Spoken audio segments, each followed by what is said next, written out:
cuando Derek y Maria Broadus compraron la casa de sus sueños en 657 Boulevard, en la tranquila ciudad de Westfield, Nueva Jersey, pensaron que estaban a punto de comenzar un nuevo capítulo en sus vidas.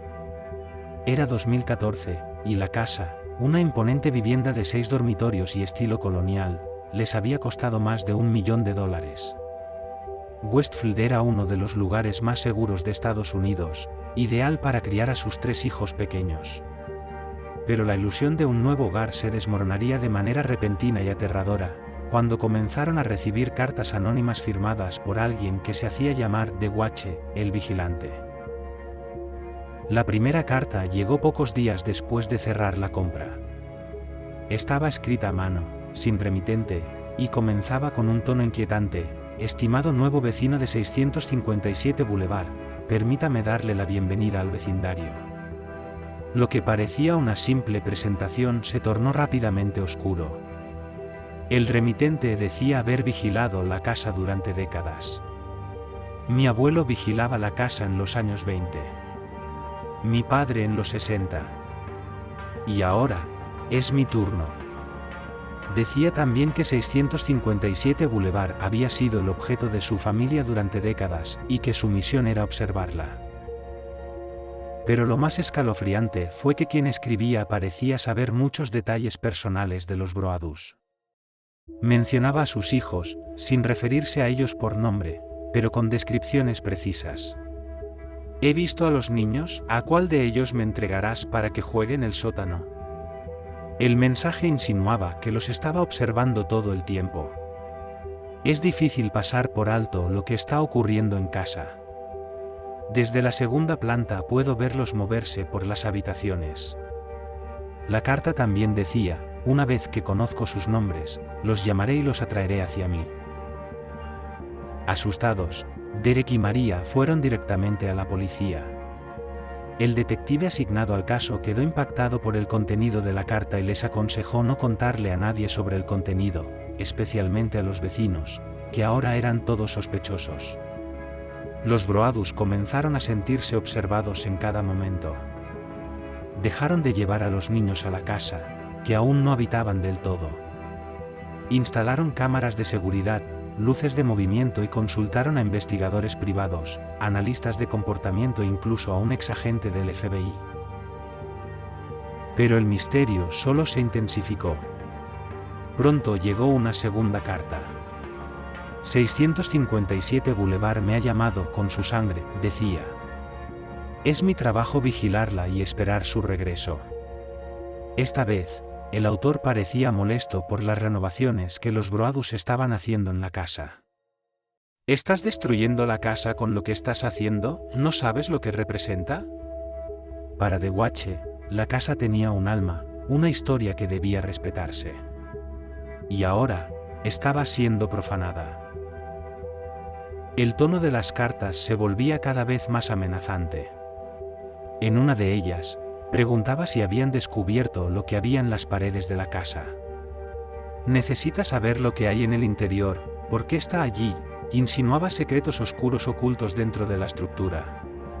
Cada carta parecía redactada por alguien obsesionado con la propiedad, como si fuera una entidad sagrada que debía ser protegida o poseída. Los investigadores analizaron la letra y el contenido de las cartas, pero no lograron determinar un autor. Se hicieron pruebas de ADN en los sobres. Se descubrió que pertenecía a una mujer, pero no coincidía con ninguna base de datos ni con ningún vecino cercano. A pesar del miedo, no había evidencia concreta para avanzar en el caso. Los Broadus comenzaron a sospechar de todos. Algunos vecinos habían vivido en la zona durante décadas. Una de las casas contiguas estaba habitada por un matrimonio de edad avanzada, los Langford.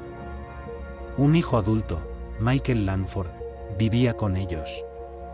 Su casa tenía vista directa a 657 Boulevard. Según los investigadores, Michael tenía problemas de salud mental y encajaba con el perfil psicológico del remitente, pero nunca se encontró evidencia para acusarlo. Mientras tanto, el caso comenzaba a filtrarse en los medios. La historia del vigilante intrigó a la prensa y se convirtió en una sensación viral.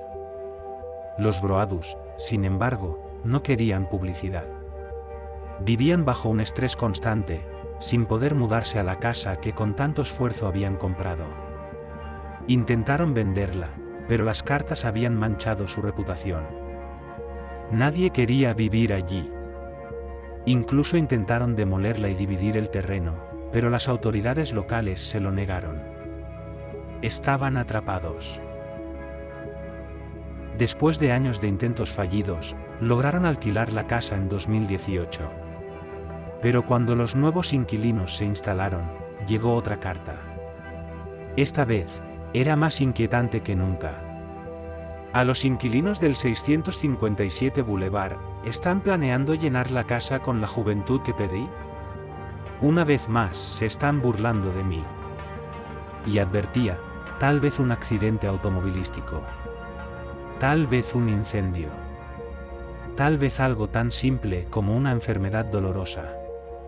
Tal vez incluso la muerte de un animal querido. Muchos secretos ocultos. Buenas noches. Era una amenaza clara. La posibilidad de que The Guache fuera simplemente un bromista perturbado no calmaba a los Broadus.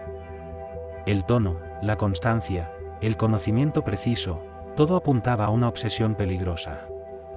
Algunos expertos plantearon la teoría de que el vigilante podría haber sido una persona que deseaba comprar la casa pero fue superada por la oferta de los Broadus.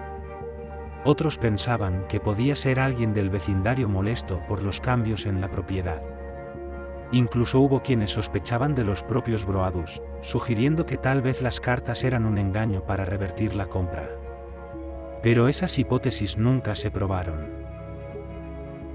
Lo cierto es que las cartas eran reales, y la angustia de la familia también.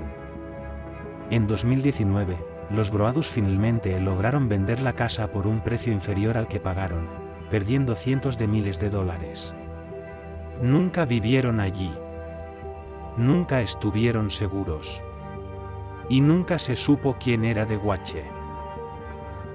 El misterio permanece sin resolver. Nadie ha vuelto a recibir una carta desde entonces, al menos no públicamente. El caso inspiró libros, documentales e incluso una serie de Netflix. Pero más allá del entretenimiento, el horror real radica en lo que vivieron Derek y María, el miedo invisible, la invasión silenciosa, la sensación de estar siendo observado constantemente por alguien que nunca se reveló. 657 Boulevard sigue en pie.